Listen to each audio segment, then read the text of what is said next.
Hello, everyone. Welcome to another edition of Round the Horn. The music you hear in the background has a lot to do with our special guest today, Mr. Tony Pallagrosi. Tony has had an illustrious career in music, beginning with playing trumpet with Southside Johnny and the Asbury Jukes, and nowadays as the executive director of the Light of Day Foundation. Hi, Tony. How are you? How you doing, Lee? Good to see you. Good. Yourself? Great. Great to be seen.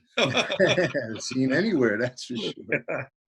Well, not many people know you in the circles that I sometimes travel in, but let's give people a little bit of your background. I've already done a little bit of that on the introduction, and I started off where we first met when you were playing trumpet with Southside Johnny and the Asbury Jukes. Oh yeah. Well, that's kind of where it started with me. But yeah, I grew up in a little town called Lavallette, about 20 miles south, down the coast from Asbury Park. I went to Point Pleasant Beach High School and started playing with rock bands and ended up with the Jukes. I guess it was in 1976, and that's when we met. And played professionally for years after that. Then ended up in the nightclub business as a nightclub manager. Went back to college, went to graduate school, did a lot of different things. Ultimately becoming a concert promoter with a company called Concerts East that I founded in the early to mid 90s, and did that for 25 years. Ended up opening up a venue called Starland Ballroom as part of that. And it kind of brings us up to now. You're familiar with the organization called Light of Day Foundation? Absolutely, yeah, absolutely. So I've been a part of that, co-founded that with Bob Benjamin 23 years ago. And that's kind of my life now, promoting some concerts, managing a band called the Weaklings and the Summer of Love concert, and working with the Light of Day Foundation and promoting some shows. That's great. Now, we know that you have a long history as a baseball fan, too. Loved it and love it. And jonesing that I can't go to the ballpark. Did you play as a youngster? Yeah, I played in Little League, Pony League, Little League, and in high school. Oh, great. What year did you play in high school? 68 through 72. I'm wondering if we played against each other when I was at Neptune, because I graduated in 70. No, yeah, we were in the Shore Conference in the smallest class. Oh, right. You were in Class C or B? Or... Yeah, we were Class C. Okay. We played Keyport and Keensburg and right. Henry Hudson and Shore Regional. We were in Class A. Yeah. We were a small school, 500 people. Right. We played Brick and Toms River and all those bigger schools, Middletown, North and South. Actually, my high school freshman team beat the Toms River South high school freshman team. Wow. And like we walked into their ballpark with like 10 or 11 guys, that team. They trotted out about 30. And I think I hit the longest ball that I had ever hit in my career as a baseball player. Traveled about 310 feet, and it was a triple. Yeah, that's the field with the high school that juts out into center field. Yep. That was a strange one to play. You always tried to pitch against that because that was a cheap home run right there. Were you a pitcher? Yes, right. Yeah, right. Me too. So, you either throw inside or outside, nothing down the pipe, because that would get hit right to the school. Well, that's what happened. The pitcher threw me this hanging curve, and it was one of those situations where I guess Ted Williams used to talk about it, and and major league ball players, I guess they see the ball like this more often than not, where it slows down. Right. And they can actually see the rotation and even the stitching on the ball. Yeah. And that's what happened in this particular pitch. And this thing came in like a basketball. And I just hit it. There were stories that Ted Williams could read the signature on the ball. Yeah, well, I never believed that till this happened to me. And Right, it was the only time it ever happened playing baseball. And consequently, I hit a 310-foot shot. right, right. Yeah. Now let's get to the questions I usually ask our guests about being a fan. What is your favorite team? Oh, you don't have to ask. New York Yankees, of course. Well, then again, most people will say Yankees, but we just had Mark Swirsky on, and he's been a lifelong Met fan. Yeah, I know, I know. But my actually all of the sports that I came to love were handed down by my grandfather to me. Right. He was Likewise. a Yankee fan. He was a boxing fan, and he was I think, a Jersey Generals fan, which became the Jets, or whatever the name of that team was when they were before they became the Jets. Oh, they were the Titans. The Titans, right? The Titans. Right, yeah, They were the in the Titans. Continental Football League, I think. Yeah, the New Yeah, York Titans. yeah. So, That, but my grandfather was a Yankee fan. yeah. Did he take you to games? Yeah, first game I ever went to was World Series Yankees Pittsburgh, 1960. Oh, that was the heartbreaker. I know. Tell me about it. I cried. I was on a school bus heading home, listening to the radio when Mrowicki hit that home run, and that destroyed me right then and Oh, there. I saw it. It's burned into my psyche. Yeah, I can imagine. And actually, two funny things. Mazeroski, and I was horrified when I found this out. He was born on September 5th, which is the same day that I was born. Oh my goodness. Different year, but we share a birthday with this horrible person. Your nemesis. and I was out in Pittsburgh, hanging out with Joe Grishecki a couple of years back, and where the old, I guess it was Three River Stadium used to be, or whatever the name of that ballpark was. It's Forbes Field. What? Forbes Field. Forbes Field. Well, Forbes, it's yeah. part of. It's either University of Pittsburgh or Duquesne. It's part of their campus now, so they have that section of wall still on the lawn. Oh wow. That the ball flew over. So I actually did the Yogi Berra trot to the wall. I looked up and then I just horseshoed and ran straight back. I wanted to, and I cried when I did it. It was, Reliving those moments. yeah. So these days, you go to, when we could go to games, I'm sure that you went to the new Yankee Stadium. Yes. Oh yeah.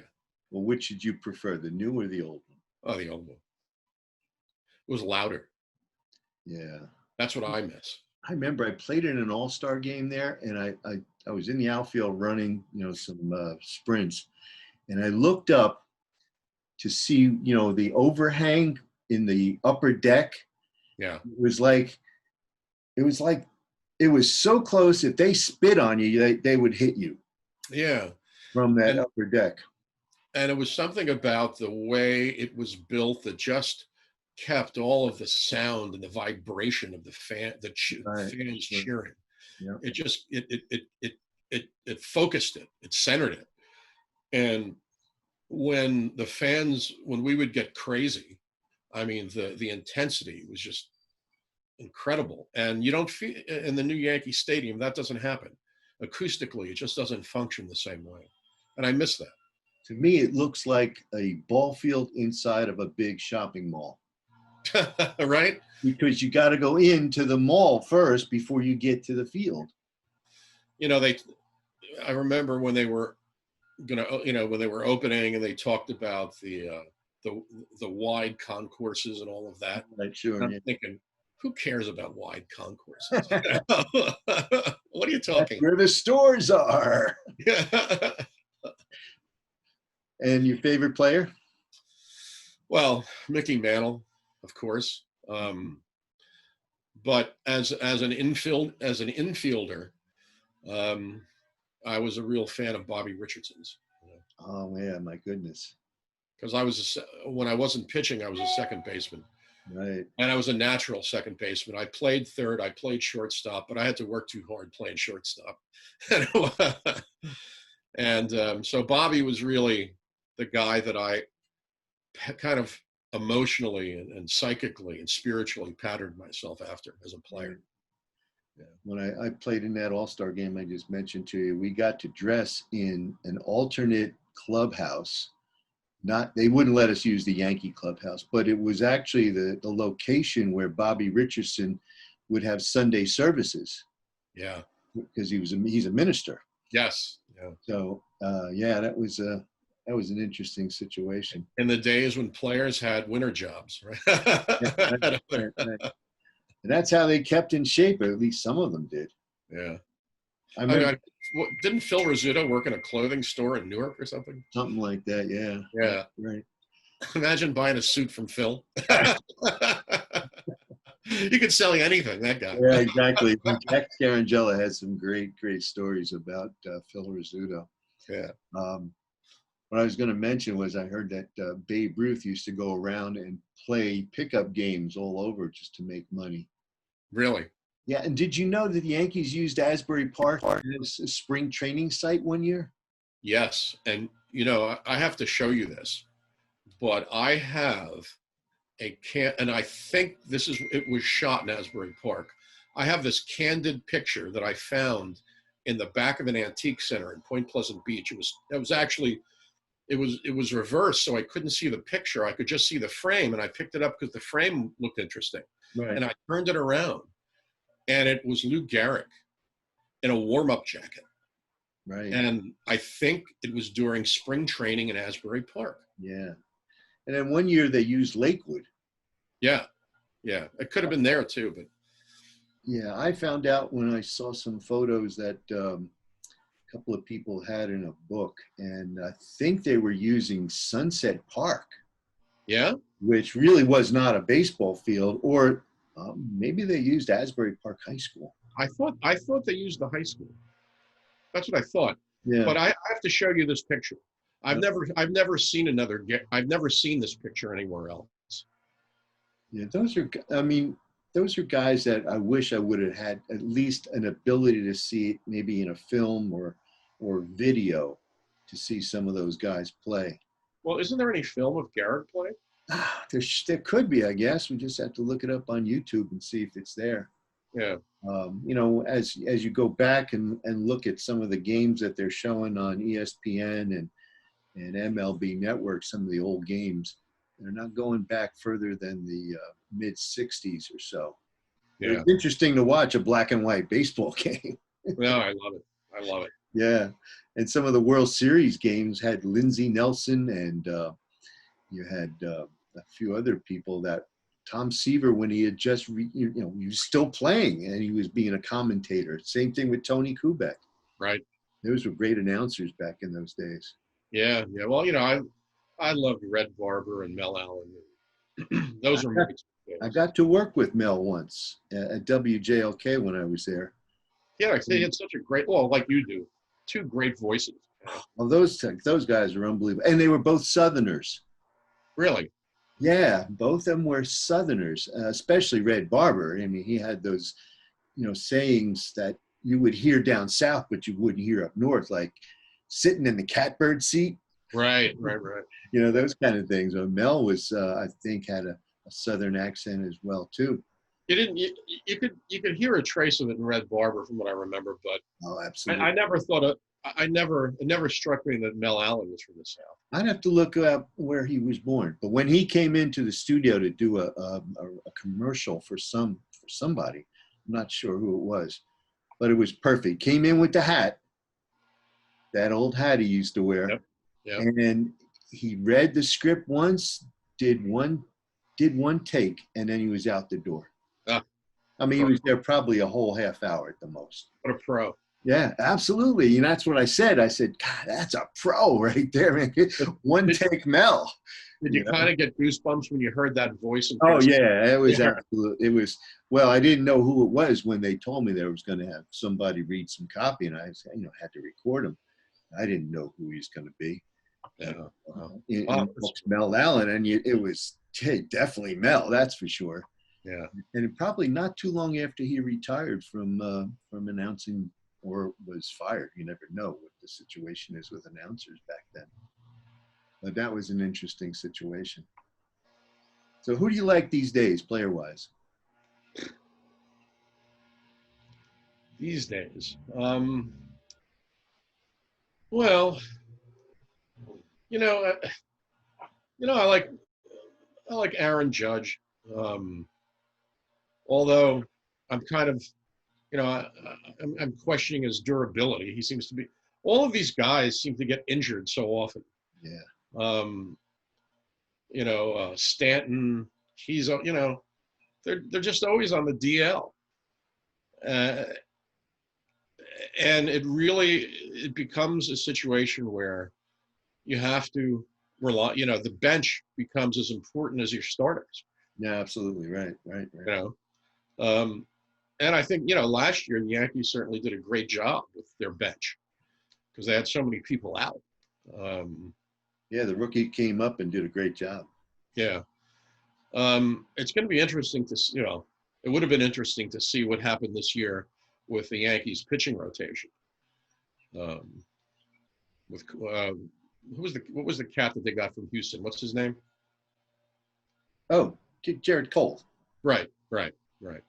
Yeah, well, he's Yeah, healthy and he's never really had any arm problems. right. But then, and it was going to be interesting to see what his presence, how that freed up Severino, and then he was out Yeah, right yeah, away. yeah, yeah. It was like he was in, and then you blink and he's out again. James Paxton is coming back from surgery. He's supposedly all healed.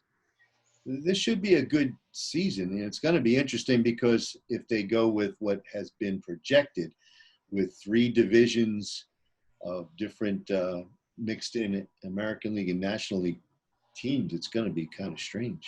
Right. And it's going to be full-time DH too, they said. Or for both leagues. Yeah. Yeah. Yeah. Well, I mean, are they going to be playing in one location? Or are they going to be moving around from park to park? Because they don't seem to really have that under control yet. Well, I heard the other day that Cuomo told them they could play in Yankee Stadium and City Field. Right. So, but I think they're going to Florida first to train for 3 Right. weeks, and then they'll be back up north. But there won't be any fans in the stands in the beginning. Right. I just heard something actually when I was driving out to do some errands this morning that they still haven't come to an agreement with the players in terms of Right. salary. In salary, yeah, exactly. That's going to be a sticking point. Well, It's going to be rough. let's hope. Let's hope it comes back soon. That's for sure. I know. I'm missing it. I'm going. If I can go, I'm going. Oh, yeah. If I have to wear 10 masks, I'm going. A hazmat suit in the stand. Yeah, whatever. Hey, they could put a Yankee logo on it and sell it. Well, I'm sure they will. Make some extra money, Yankee There's masks. a Mrowicki logo on it. There's So. a concession there somewhere. Well, it's great talking to you, Tony. It's a pleasure seeing you and talking a little bit of baseball. We appreciate you taking some time out of your day to join us here on Round the Horn.